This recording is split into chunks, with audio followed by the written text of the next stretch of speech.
After my husband left on a business trip, my boss came over to discuss work. There was something ambiguous, something particular in the way he looked at me, until the blockage made me wince in pain. He leaned closer, offering to help. Due to engorgement, I asked my boss to assist with the treatment. He parted my blouse, leaning over with an admiring gaze. "How could your husband bear to leave you home alone?" The unfamiliar touch drew a soft gasp from me, but his probing question burned hotter with shame. If not for my husband's trip, I wouldn't be home alone caring for the baby. Why had I made such a shameless request? Worse, under his massaging needs, strange sensations awoke. 8 months of marital drought had left me parched and aching. Yet, as a mother, how could I be this defenseless? And now, my boss saw straight through my desire. I'm Sue, a sensuous young wife married just over a year before we welcomed our baby. With my husband constantly busy, childcare fell solely to me. Fortunately, I work remotely for an adult products company specializing in women's toys. They accommodate new mothers well. But today, my boss needed to review a new product, and my husband happened to be away, juggling chores alone. I could only wait to put the baby down before receiving him. The more I rushed, the more mistakes I made. I actually had clogged ducts. My chest was a mass of throbbing pain, overwhelming me, something that could have been quickly relieved if only someone had helped me express it. But now the baby was asleep, my husband wasn't home, and I couldn't even manage to put on my underwear. My already ample breasts now trembled unsteadily, my bra barely containing them. Every time I tried to fasten the clasp, the pain made me gasp sharply. And just then, urgent knocking sounded at the door. My boss had arrived. With no other choice, I hastily threw on a jacket and opened the door. Standing there was a man in a crisp suit, my boss tilting his head slightly, his peach blossom eyes gazing at me with an amused glint. Tall, long-legged, and undeniably handsome, his greatest charm was his warm personality. A textbook gentleman, the dream of countless single young women. Too bad he was here to discuss a new sex toy with me, a married young wife. I ushered him inside, ready to talk business, but his gaze kept drifting over me, his fair face flushing slightly, as if he wanted to say something, but held back. Instinctively following Kevin's line of sight, I looked down and gasped aloud. Because of the engorgement, my clothes were completely soaked through. The sheer fabric clung to her body, hinting at tantalizing curves with an almost ethereal sensuality, so alluring one could nearly discern their contours. Before my shame could fully surface, a stabbing pain overtook me. The engorgement was unbearable, as if iron weights were pressing against my chest, the agony twisting my face into a grimace. All I longed for was someone to relieve this torment, to suckle and ease the relentless pressure. "What's wrong?"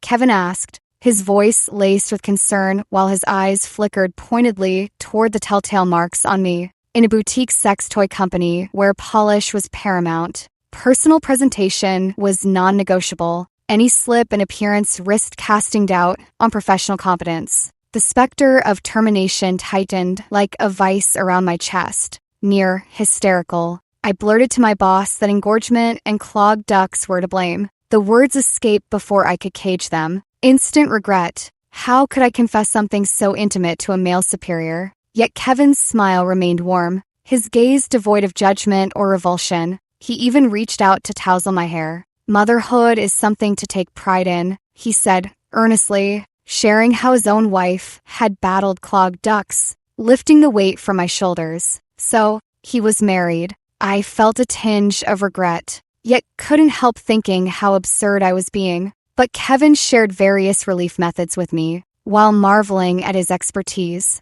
I couldn't help feeling grateful it was him who came today. Anyone else would have surely looked down on me, yet discussing such intimate matters with my male boss bordered on shameful, especially when he maintained that handsome face with complete seriousness while explaining massage techniques, unwittingly planting rather different fantasies in my mind. I wanted to change the subject. Then suddenly, the baby's wails erupted from the bedroom. I hurriedly excused myself from my boss and rushed to nurse the child. But this spout of clogged ducts had lasted far too long. frustrated by the lack of milk. The baby soon lost patience and began crying hysterically. I rocked him gently, praying he'd latch on for just a few more sucks. What was once soft nourishment had turned rock hard. The throbbing pain was sheer torment. The muggy bedroom air and the baby's relentless screams pushed me to the brink of tears myself. Beads of anxious sweat formed as my composure threatened to shatter. Just then, a knock sounded at the bedroom door. Kevin's soothing voice carried through, laced with hypnotic reassurance. "Xiaojia, this won't do. Let me help you, all right? It's just through the clothes. I'm quite good at massage. Think of it as being for the baby." The baby's cries grew weaker and weaker until, from hunger, it finally fainted, left with no choice. I opened the door and stepped into the bedroom. Kevin's gaze was clear, paired with his gentle smile. He didn't seem the type to take advantage, though it felt shameful to let my boss help unclog me. Weren't there male masseurs who specialized in this? I tried to reassure myself, and Kevin told me not to be nervous. Staring into his eyes, I found myself nodding almost against my will, even recalling how he'd behaved at the company, developing new sex toys alongside a team of women, even holding meetings to discuss all sorts of embarrassing topics. Yet in a company full of beauties,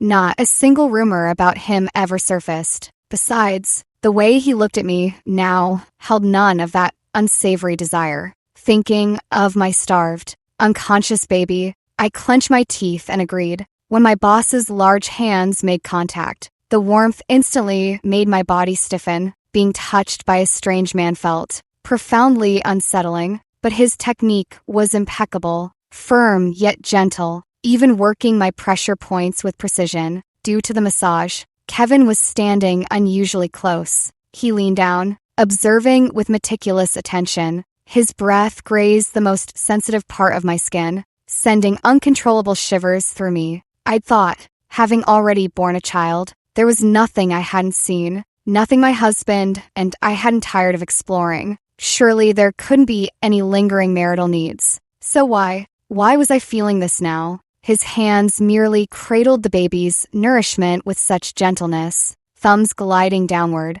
Then an unprecedented sensation shot straight to the crown of my head. During pregnancy, those 7 or 8 months of abstinence meant nothing had happened between my husband and me. Now, this stranger's proximity made me gasp aloud instantly, even conjuring involuntary thoughts I shouldn't entertain. Hearing my own voice, my face burned crimson. I could barely face my boss afterward, yet Kevin's hands froze mid-motion, radiating palpable awkwardness. Though soon enough, he resumed the therapeutic massage, leaving me no choice but to lie back on the sofa, surrendering to this unorthodox treatment. Suddenly, my phone rang. With trembling arms, I lifted it. The screen's reflection showed my current state. Flushed cheeks, exuding unspoken allure. Lower lip unconsciously caught between my teeth. What's worse, it was my husband calling, somehow adding a subtle flavor of betrayal to the moment. I meant to hang up, but in my flustered state, I accidentally answered instead. His voice instantly filled the space between me and my boss. "Honey, did you feed the baby? When your boss comes over later, make sure you're dressed properly." His reminder instantly flushed my cheeks crimson. Looking down at my current state, shame flooded through me. I couldn't bring myself to tell the truth, so I forced calm into my voice. "Don't worry, I'm covered up completely." But the moment I said it, my boss leaned close to my ear and whispered, "Lying isn't a good habit. This is your punishment for lying." As he spoke, the crisp sound of a zipper echoed. The sensation nearly made my legs give way instantly. A startled gasp even escaped me. Hearing the noise, my husband asked in concern, "What's wrong?" Biting my lip, I lightly swatted Kevin, still teasing me, before suppressing the strange fluttering in my chest. "Just unclogging some engorgement," I lied. "It hurt a little, so I couldn't help it. I forgot to put away earlier. The pump is supposed to help, but it barely does anything." That's why I threw it on the couch in frustration. But now, Kevin probably thought I was deliberately seducing him, so his hands grew increasingly bold. I hurried to hang up the phone and explain to my boss. Just then, Kevin suddenly leaned close to my ear and whispered, "Unclogging works best when done both top and bottom." Both? I was stunned. What did that mean? But the next moment, my face paled. Why was there a zipper sound? My body tensed nervously, and my hands instinctively pressed against my boss's arm, trying to stop him. But his grip was firm, commanding in a way I couldn't resist. His scorching palm effortlessly settled against my lower abdomen. My husband kept chattering on the phone, but my mind was no longer with him. If my boss truly harbored those kinds of unusual intentions toward me, I wasn't sure whether to silently allow it or refuse. Yet the next moment, his large hand began massaging my abdomen with gentle strokes. To my surprise, it soothed the unbearable throbbing pain so well that I couldn't help but let out a soft, pleasured sigh. He chuckled lightly, the vibration of his laughter faintly trembling through his palm, making me blush instinctively. He leaned over my ear again and murmured, "Actually, massaging here during this time helps with." My boss's low voice kept reverberating in my ears, an almost physical assault on my hearing. I'd never imagined sound could evoke such inappropriate thoughts. It completely derailed my focus. I caught only fragments about pressure points and unclogging, the actual meaning lost in the haze. Until finally, he chuckled softly, "Why are your ears so red?" Only then did I notice the scorching heat in my ears, as if my entire body might combust, half from embarrassment, half from shame. Here was my boss, giving me such a attentive massage, even explaining the techniques, while my mind wandered too. What was I thinking, to harbor such unconventional desire toward my married superior? When my husband's voice came through the phone, puzzled by my prolonged silence, it finally snapped me back to reality. I mumbled some excuse and ended the call abruptly. Kevin's my boss. For heaven's sake, he'd never. Yet this craving clung like humidity, leaving me damp with frustrated longing. At last, he withdrew his hands with an amused smile. Feeling better now, the throbbing pain had indeed subsided. I hurried to the bedroom to feed the baby, desperate for distraction. To my surprise, the baby ate without any fuss this time. I sighed in relief and, after lulling the baby to sleep, resumed discussing the new product with him. Yet even our routine work exchange seemed charged with an unusual intimacy in this peculiar atmosphere. His fingertips traced the contours of the sex toy with lingering tenderness, as if caressing my very skin, nearly unraveling my composure. I hastily wrapped up our discussion and handed over the materials. Kevin showed no reluctance either, promptly gathering his belongings before taking his leave. But before going, he fixed me with a meaningful gaze and said, "I'm always available if you need assistance." That simple sentence sent my heart racing uncontrollably. The unspoken implication between adults required no further explanation. I understood perfectly. That very night, I dreamed a feverishly vivid dream. I awoke with lips still flushed a provocative crimson, as though I'd drained some vital essence in my slumber. But within days, my husband returned from his business trip, coincidentally suffering from engorgement. I asked him for a massage, eagerly raising his clumsy hands. He squeezed with such force I nearly choked from the pain. Furious, I kicked him square in the backside. He didn't know the first thing about massage, yet swore up and down it'd be fine, only to leave me in pain. I thought resting would help, but my engorgement kept worsening instead. Now, even shifting slightly sends sharp jolts through me, and my baby's gone hungry because of it. My husband rushed to apologize, promising to find a lactation consultant. Days passed with no action. I assumed he'd forgotten. Then, one evening, he soberly asked, "Would a male consultant be acceptable?" His question froze me mid-breath. Did he know about that time my boss came over to massage me? I swallowed nervously, pulse hammering in my throat. Was this his way of confronting me? But nothing happened with my boss. He couldn't possibly know. Guilt made me miss half his words until he took my hand, voice thick with remorse. "I know this isn't ideal, but all the top lactation consultants are booked solid with the baby boom. This male consultant has availability and stellar client reviews." His logic was sound. Hiring an ineffective consultant would mean both wasted money and needless suffering. Having a strange man massage such an intimate area left me deeply unsettled. My boss's words kept resurfacing in my mind. Before leaving, he'd said he could provide door-to-door service anytime I needed. The more I fretted about the lactation consultant's arrival, the more I recalled my boss's meticulous techniques. That lingering pleasure had been utterly intoxicating. As I fidgeted nervously, my husband ushered the consultant inside. When I looked up anxiously, my jaw dropped. It was him, oblivious to my shock. My husband took our baby to the living room, instructing the consultant to unclog me properly.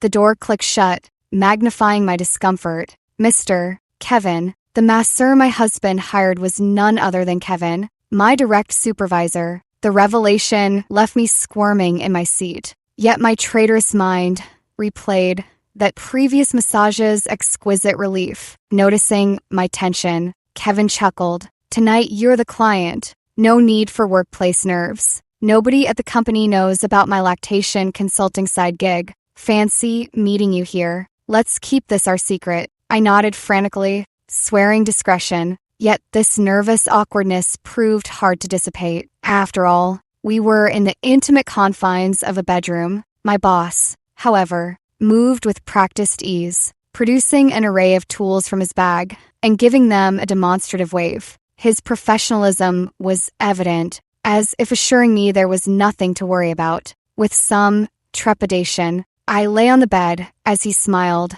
and instructed me to lift my top. Though we'd done this once before, shame still rendered me speechless. My hands froze midway through lifting the garment. Yet this tantalizing half-reveal proved even more alluring than full exposure. From Kevin's perspective, I lay there with skin like polished jade, my entire body flushed pink. Pregnancy had softened my figure considerably from before. The temptation of such mature femininity would overwhelm any man's resistance. He poured the essential oil into his palms, warming it with slow circular motions. When those slick hands made contact moments later, the sensation sent an immediate shiver through me. Then came the distinctive feeling of an oil massage spreading across my back. Heat radiated from each oil-kissed spot, flushing my cheeks with indescribable warmth. Like intoxication's glow, it was utterly bewitching. Clogged this badly? Has your husband been slacking off lately? My boss's teasing remark instantly made me flush with indignation, itching to punch his arm. But his massage technique was undeniably masterful. The moment his fingers found the crucial pressure points, my resisting body melted into a pool of spring water. After all, he was the professional. Swiftly resolving my clogged ducts, I lay panting, glistening with exertion. As I tried to rise, he pushed me back onto the bed and leaned over me. I flinched backward, but he pinned me firmly in place. No rush, he murmured. Your husband booked the full lactation package. He asked me to thoroughly unclog you. Shouldn't I satisfy you properly?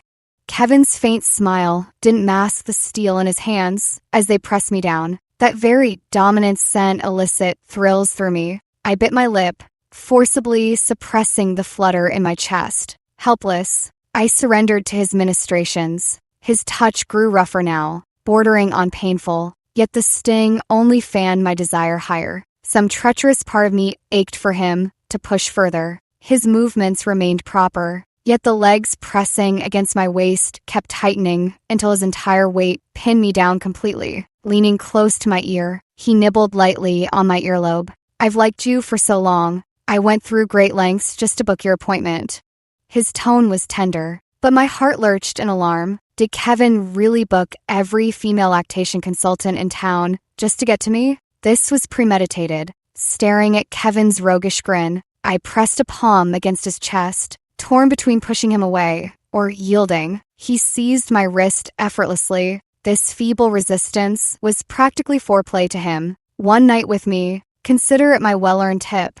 The imminent pleasure of conquest sent Kevin's arousal spiking instantly. His gaze devoured me inch by inch, as if his eyes alone could violate me at will. With my hands pinned above my head, he undid his belt one-handed and began hiking up my skirt. My mind swam with dizziness, yet the teasing sensations and the charged air between us made me ache to surrender. To be claimed by such a refined, powerfully built man, just the thought of it made my legs tremble with excitement. But the sound of my baby crying outside instantly snapped me back to reality. My husband was still in the living room. How could I do something like this behind his back? Right in our bedroom? In an instant, overwhelming shame and guilt flooded my heart. I wasn't that kind of woman. I could never betray my husband. With that resolve, I firmly rejected Kevin and even began struggling against him. A flicker of impatience crossed Kevin's face, but he still loosened his grip on me,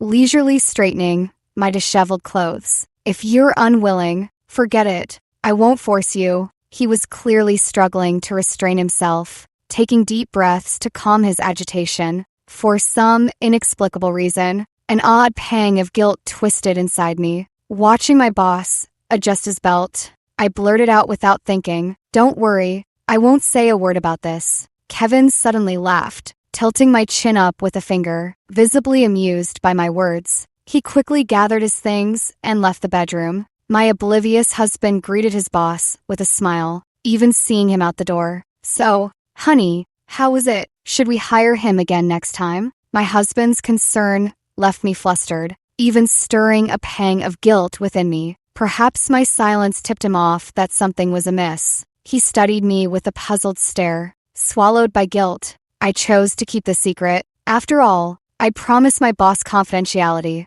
Next time, I should request a female breast massage therapist. This just feels too awkward. My husband chuckled at my words, calling me silly. Then he promised to arrange a female therapist without fail. With my mind burdened, I forced a weak smile and retreated to the bedroom, only to be met with an unfamiliar emptiness. My boss's temptation was proving unbearably difficult to resist, but I couldn't cross that line with him. After all, Kevin was still my superior. I didn't want to complicate our professional relationship, nor could I afford to lose this job. Oblivious to my turmoil, my husband devoted himself entirely to tending our baby. Yet my boss's earlier teasing had unwittingly planted dangerous thoughts in my mind. Deliberately slipping into seductive pajamas, I hinted for my husband to join me later. After putting the baby to sleep, he tiptoed into the bedroom as expected, pulling me into an eager embrace. Absence had sharpened our longing. Months of abstinence turned us into kindling meeting flame. Just as my husband was about to get to the main event, the baby suddenly started crying outside, forcing him to rise with a resigned sigh and plant a kiss on my cheek. "I'll go soothe the baby first. You should rest." The flames of unfulfilled desire burned hotter, but all I could do was clutch the blankets and surrender to sleep. In my dreams, I found myself entangled in all sorts of unspeakable scenarios with my boss, so vivid that even after waking, I was left craving more. This loss of control unsettled me deeply. I deliberately distanced myself from my boss, even arranging for a female colleague to handle all work communications between us. Surprisingly, Kevin didn't object. I smoothly finished my maternity leave and officially returned to the company. After so long away, my colleagues greeted me with unexpected warmth. They pulled me into gossip circles, but my gaze kept drifting toward Kevin's office. He never emerged. Was he avoiding me or? I muddled through a distracted morning until a colleague suddenly notified me of a 2 p.m. meeting. My stomach lurched as I blurted out, "Is Kevin attending?" The colleague flicked my forehead, laughing. Baby brain strikes again. Of course, he's leading the meeting.